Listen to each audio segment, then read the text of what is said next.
और 5G क्या है सब, और 4G जो अभी आप वर्तमान में यूज कर रहे हैं उसमें भी एक ये आदमी उठाएगा तो सुनाई देगा, ए बाबू मंगरुआ दादी मर गिलू, तो उसको समझ में आ जाएगा कि हाँ दादी चल गिलू वहाँ से, दिल्ली से मर गिलू।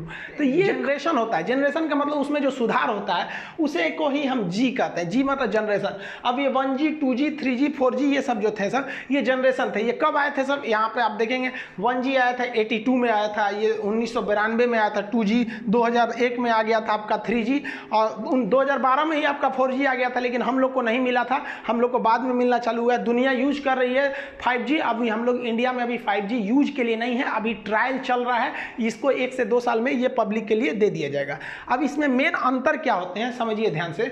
1G जो मोबाइल था उसकी स्पीड बहुत कम थी, लगभग 24 KB का था। सोचिए एक इमेज अच्छा से नहीं भेज पाएंगे वहां पे, और इसकी मोबाइल जो थी वो उसमें एक एंटीना निकला रहता था बहुत बड़ा साइज का, और इसकी सबसे बड़ी खराबी क्या थी, स्पीड कम था, और इससे आप मैसेज नहीं कर सकते हैं, केवल कॉल करेंगे। अतः हम ये कह सकते हैं कि जो 1G टेक्नोलॉजी था वो डिजिटल कुछ लिख नहीं सकता था, ये केवल एनालॉग सिग्नल भेजता था और कॉल कर सकता था।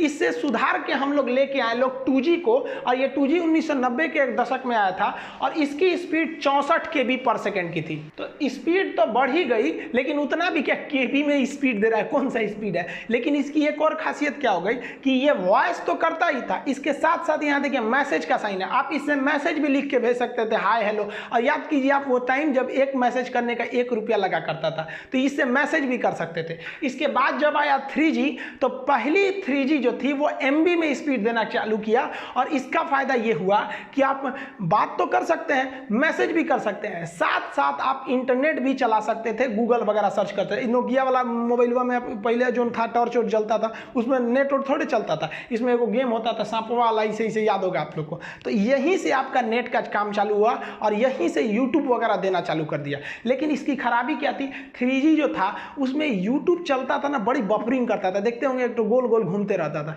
जिस वजह से इसमें 3.5 लाया गया, 3.7 लाया गया। तो मतलब इसी से थोड़ा थोड़ा और सुधारा गया ताकि उसमें बफरिंग कम हो सके। 3G में ये सब मोबाइल वगैरह आने लगे सब, जिसको आप मल्टीमीडिया मोबाइल कहते थे, 3G के उसमें आ गए।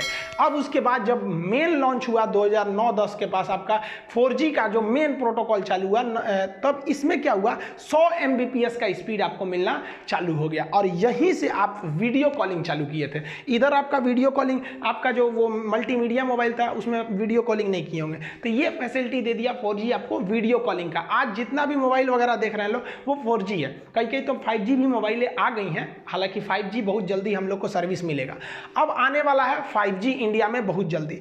इसकी खासियत क्या होगी, ये सेम 4G की तरह होगा, लेकिन उससे स्पीड ज़्यादा होगा और एडवांस ज़्यादा होगा। ये मोबाइल के साथ साथ दूसरे चीज़ को कनेक्ट कर देगा। आप अपने कार को अपने मोबाइल से कनेक्ट कर दीजिएगा ना, तो जैसे यहाँ मोबाइल में घुमाइए, उधर कार घूम रहा है, फ्रिज को कनेक्ट कर दीजिए 5G, तो फ्रिज में भी 5G टेक्नोलॉजी होना चाहिए। और दरवाजा खोलना है तो यहीं से खोल दीजिए, इन्वर्टर बंद करना है यहीं से कर दीजिए। आप पता चले हैं आप मान लीजिए गए हैं दिल्ली, आपका घर है चेन्नई में, आप भूल गए कि इन्वर्टर तो बंदे नहीं किए, तो 5G टेक्नोलॉजी रहेगा ना, तो वहीं से ऑफ कर दीजिएगा तो वो ऑफ हो जाएगा। बल्ब वगैरह जला सकते हैं, बुझा सकते हैं। तो वो सब ऐसा नहीं है कि केवल मोबाइल 5G हो जाएगा, घर में आपका 5G है ये नहीं है तो नहीं होगा, उसमें भी टेक्नोलॉजी बढ़ानी पड़ेगी। तो आज के समय 5G की ओर जा रहा है, लेकिन हम लोग वर्तमान में 4G यूज कर रहे हैं, और एक काफी लंबे समय तक 4G यूज करेंगे। लेकिन 4G भी अचानक से डेवलप नहीं हुआ, 4G की जितनी रिक्वायरमेंट थी उतना कोई भी कंपनी पूरी नहीं कर पा रही थी।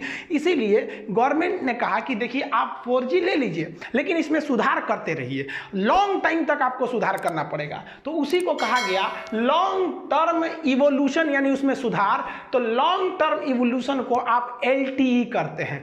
तो जब 4G टेक्नोलॉजी में धीरे धीरे सुधार की क्रिया होती है तो उसी को हम लोग कहते हैं LTE। अब ये 4G दो अलग अलग चीज का यूज कर रही थी। इंटरनेट चलाने के लिए डाटा भेज रही थी, वो ऑप्टिकल फाइबर के थ्रू भेज रही थी बहुत तेज स्पीड में, और जो वॉइस था ना बात करने के लिए, उसके लिए वो रेडियो फ्रीक्वेंसी का यूज करती थी RF। रेडियो फ्रीक्वेंसी में डिस्टरबेंस बड़ी ज़्यादा होता है। तो 4G जब लाया गया तो LTE लाया गया क्योंकि इसमें सुधार की जरूरत थी।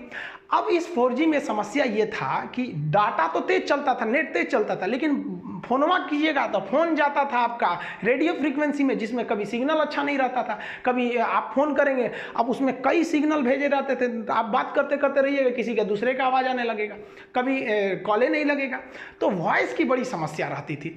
तो कंपनियों ने सोचा कि भाई आप जियो भी लिए होंगे ना शुरुआत में, तो 6 बार फोन कीजिएगा तो 1 बार लगता था। शुरुआत में जब जियो आया था तो लगता ही नहीं था फोन। रीजन क्या था कि 4G का डाटा स्पीड तो ठीक था, लेकिन जो वॉइस भेजता था ना वो क्या करता था, वो रेडियो फ्रीक्वेंसी पे भेज देता था। तो रिलायंस ने क्या किया, उसने कहा कि एक काम करते हैं, हम जो डाटा भेज रहे हैं एक काम करते हैं उसी के साथ साथ हम वॉइस को भेज देते हैं, तो दोनों का स्पीड तेज हो जाएगा। तो उसने इस LT में वॉइस भी जोड़ दिया, तो उसी को कहा गया वॉइस ओवर LT। तो LT का तो पहले पता है, बस उसमें वॉइस ओवर जोड़ देंगे तो वोल्टी हो गया। तो रिलायंस जब लाया था शुरुआत में जियो को तो LT लाया था, तो बड़ी उसकी कॉलिंग की समस्या थी। तब क्या किया, 1 साल बाद उसने वोल्टी ला दिया। अब इसमें कॉलिंग समस्या नहीं, जहां से नेट जा रहा है वहीं से आपका वॉइस को भेज दे रहा है। और ये क्या करता है, वॉइस को प्रेफरेंस ज़्यादा देता है। इसलिए आप देखेंगे अगर वोल्टी मोबाइल रहेगा ना खटाक से लग जाता है, और LT वाला रहेगा ना तो टूक टूक टूक टूक करेगा, जल्दी लगेगा नहीं। अब वोल्टी वाला फटाक से लग जाता है। और वोल्टी में अगर आप देखेंगे तो जब आप वॉइस कर रहे होते हैं तो आपका नेट थोड़ा सा उसको नेट को प्रेफरेंस कम देता है, वॉइस को प्रेफरेंस ज़्यादा देता है। तो आजकल जितनी भी मोबाइलें आ गई हैं सब वोल्टी आ गई हैं। अब वोल्टी को गोली मारी, अब तो 5G आ गए हैं सब। तो 4G की शुरुआती कंडीशन LT, उसका एडवांस वर्जन वोल्टी हो गया।